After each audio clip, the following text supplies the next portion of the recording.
A new partner for police, how a regional organization is zeroing in on the origins of crime. Coming up in the Bahamas tonight, an Eleuthera man on a murder charge. We'll tell you all about it. Now in HD.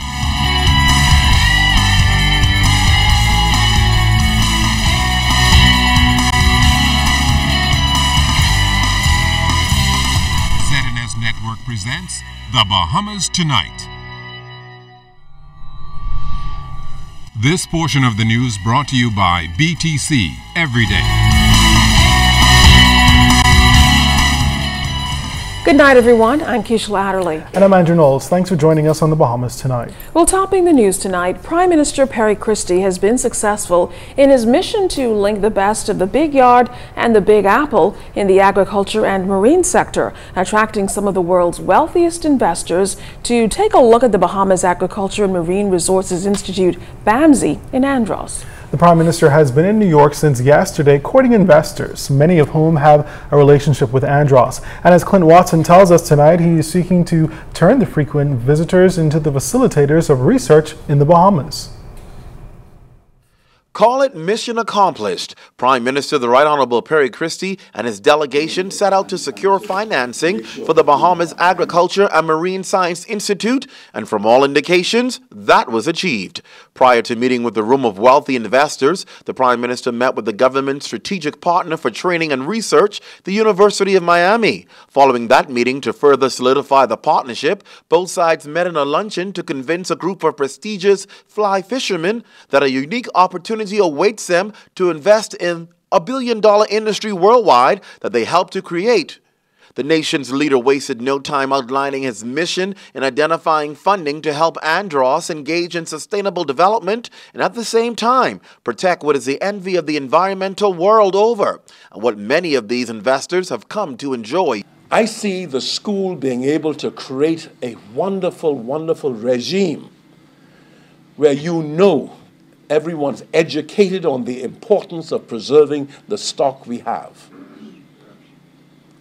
And I see it serving as an example for the rest of the world, most certainly the region, as to how we should govern ourselves with respect to recreational fishing and its preservation. BAIC commercial component will provide new jobs and industry. Mr. Christie notes that when sustainability and environmental protection are both achieved, residents and descendants will return. We are creating an opportunity for young Bahamians to aspire to have a different profession to law and medicine and engineering, but one that is so compatible with the assets of our country, water, where the research will cause us, as I sum up, to know more about our country, to know more of what the water bears. These investors need no further convincing. They say the partnership with government and universities is a winning formula that simply cannot fail if executed correctly.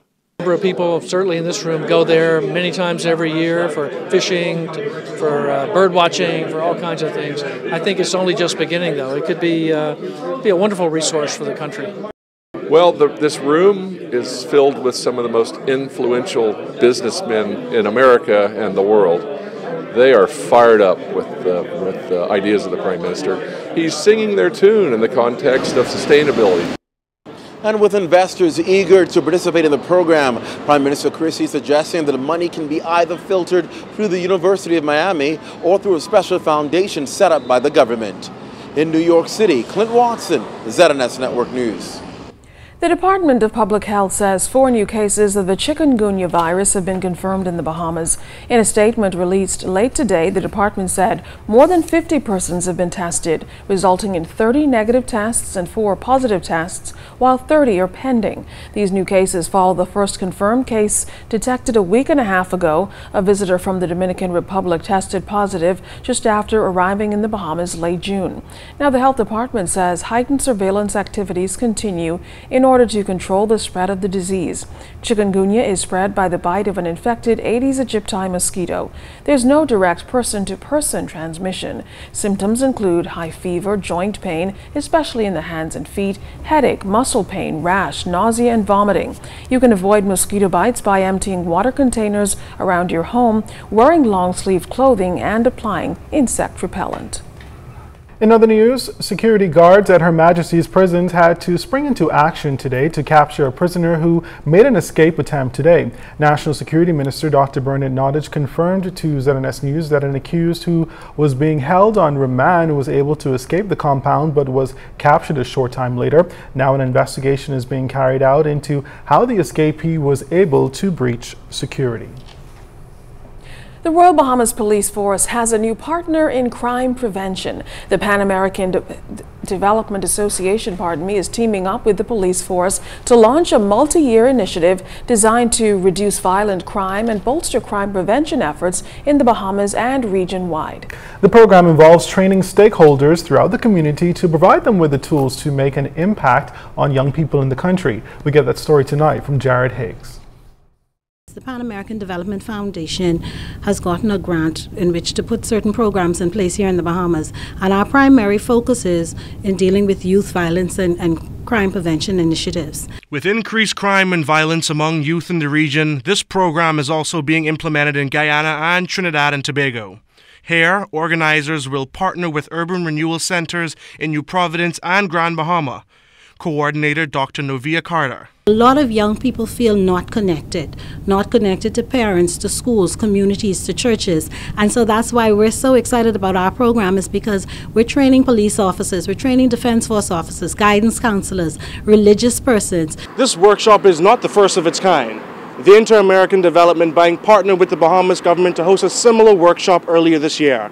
However, what may be different about the Pan American Development Foundation is that it provides accreditation to its participants. Upon completion, workshop participants will be equipped to lead 5-day workshops on crime prevention, as well as to implement and promote crime prevention techniques, especially in hotspot communities, including Bain and Grantstown, Fox Hill, Kemp Road, and Nassau Village.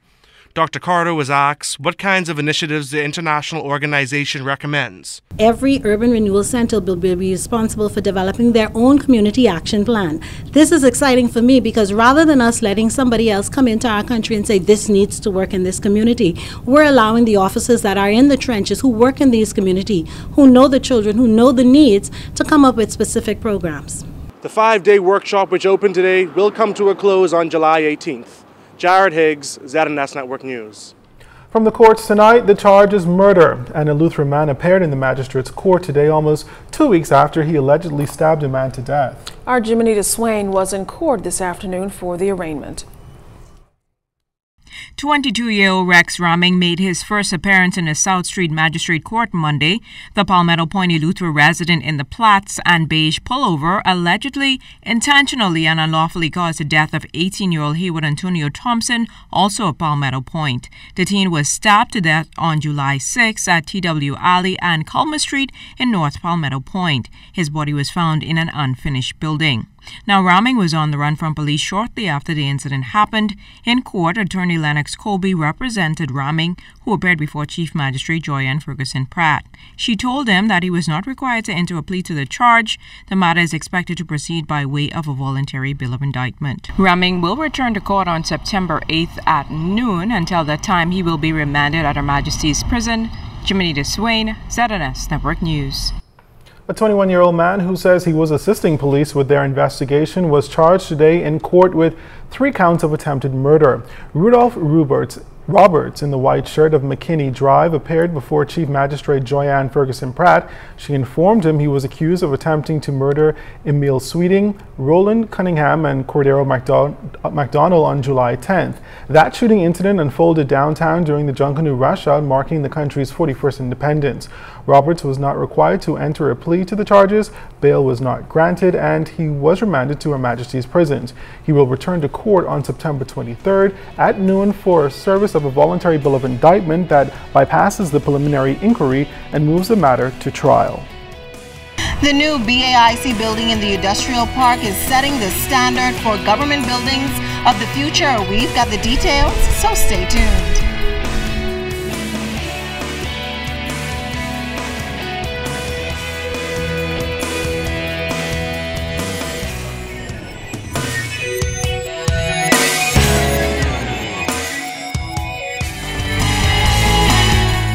This portion of the news is brought to you by Lux Men's Warehouse.